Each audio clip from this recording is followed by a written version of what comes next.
SSC পরীক্ষায় অকৃতকার্য শিক্ষার্থীরা 4 দফা দাবি নিয়ে ঢাকার শিক্ষা বোর্ডের সামনে তাদের দাবি আদায়ের লক্ষ্যে কর্মসূচি রেখেছে। আমরা সেটি আপনাদেরকে দেখানোর চেষ্টা করছি। তাদের সাথে কথা বলে যেমনটি জেনেছি, তারা জানিয়েছে যে তাদের খাতা টিকটকার দ্বারা দেখা হয়েছে এবং সেগুলো সোশ্যাল মিডিয়াতে ভার্চুয়ালে সেগুলো আবার আপলোড করা হয়েছে এবং সেগুলোর মধ্যে তাদের খাতাও পড়ে যেতে পারে বলে মনে করছেন তারা, এবং এতে করেই তারা ফেল করেছে বলে দাবি করছেন। এবং তারা আরেকটি বিষয় জানিয়েছেন যে তারা অনেকেই ৭০ পেয়েছে কিন্তু তাকে ফেল করিয়ে দেওয়া হয়েছে এবং অনেকেই ৪০ পেয়েও পাশ করেছে। আমরা একটু তাদের সাথেই কথা বলবো এবং তাদের থেকেই জানার চেষ্টা করব মূলত কি ঘটনা ঘটেছে তাদের সাথে। ভাইয়া আমরা কিন্তু বারবার বলতেছি যে আমরা 2টার দিকে পেস করব। এখন বলেন আমাদের 4টা দাবি কিন্তু আমরা বারবার করছি, আপনারা হয়তো জানতে পারেন। 4টার ভিতরে 1 নম্বর আমাদের সাপ্লিমেন্টের ব্যবস্থা করতে হবে, 2 নম্বর এমসিকিউ সিকিউ মিলে পাস করে দিতে হবে, 3 নম্বর প্রশ্ন বৈষম্য রাখা যাবে না, 4 নম্বর হচ্ছে যেসব স্টুডেন্ট সাপ্লিমেন্টের মাধ্যমে উত্তীর্ণ হবে তাদেরকে পরবর্তীতে কলেজের অ্যাডমিশন দিতে হবে। দাবি না মানলে কি করবেন? এটা আমরা 2টার পরে বলে দেব।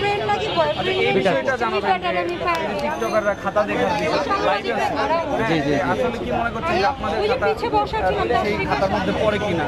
আসলে ভাই আমরা সব ডিসিশন 2টার ভিতরে নেব, যত কথা আছে বা যত ডিসিশন আছে হ্যাঁ আমরা 2টার পরে নেব। এটা ঠিক আছে, এখন তো বলবেন যে কি কারণে এখানে দাঁড়িয়েছেন।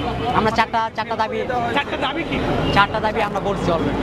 কয়বার বলবো ভাই? 4টা দাবি এই বিষয়টা খালি বলেন একটু যে কেন ফেল করিয়ে দেওয়া হলো। আপনারা হয়তো জানবেন বা আমি বারবার বলছি কিন্তু হ্যাঁ টিকটকাররা আমাদের খাতা দেখেছে বা হচ্ছে শিক্ষকরা ভালোভাবে মূল্যায়ন করতে পারে নাই। হ্যাঁ শিক্ষকরা দেখবেন যে তাদের কোচিং বা তারা যেসব স্টুডেন্টকে পড়ানো হয়, তারা মানে প্রাইভেট পড়ায় 6, 7, 8 স্টুডেন্ট তাদেরকে খাতা দিয়ে দেয়, যে বলে তোমরা খাতাগুলোর সাথে সাইন দিয়ে দিবে আর তোমাদের মন চাইবে যত তোমরা মার্ক দিয়ে দিবে। তো ওই 6, 7 স্টুডেন্ট কীভাবে একটা সায়েন্সের খাতা দেখতে পারে? সে কি বোঝে? সে কি এসএসসি ব্যাচে খাতা দেখার যোগ্য হয়েছে এখন পর্যন্ত? এটা আমরা জানতে চাচ্ছি শিক্ষা বোর্ড থেকে। আচ্ছা, এর আগে যেমন ভাইয়া আমরা 2টার পরে সবকিছু বলবো। শেখ হাসিনা রেজিম যখন ছিল তখন বলা হতো যে আমরা দয়া করে ভাই কোনো রাজনৈতিক দল আসবে না। আমরা দেখেছি বিগত দিনগুলোতে যারা পরীক্ষায় ফেল করেছে তারা বাসা থেকেই বের হয়নি কয়েক মাস, কিন্তু আপনাদের এটা ভিন্ন রকম, তার কারণটা দয়া করে ভাইয়া মানে অযৌক্তিক কথাগুলো বলবেন না। আপনারা কি বলতেছেন আমরা গলায় ফাঁসি দিয়ে মারা যায়? সেটা তো বলা, তাহলে কি মিন করতে চাচ্ছেন আপনারা?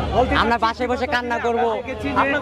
তারা রাস্তায় নামেনি, ফেল করলেও রাস্তায় নামা, কারণ এবার আমাদেরকে এবার দেখবেন যে সেরকম ব্যবস্থা গ্রহণ করা হয় নাই।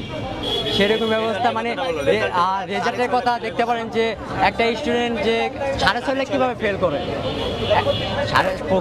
আপনারা যে রাজনীতিক কথাগুলোই বললেন, হ্যাঁ রাজনীতিক কথাগুলো একটু বলি। 15-16 বছর তো এরকম ফেল করে না, হুট করে মানে রেজাল্ট পরিবর্তন করবে।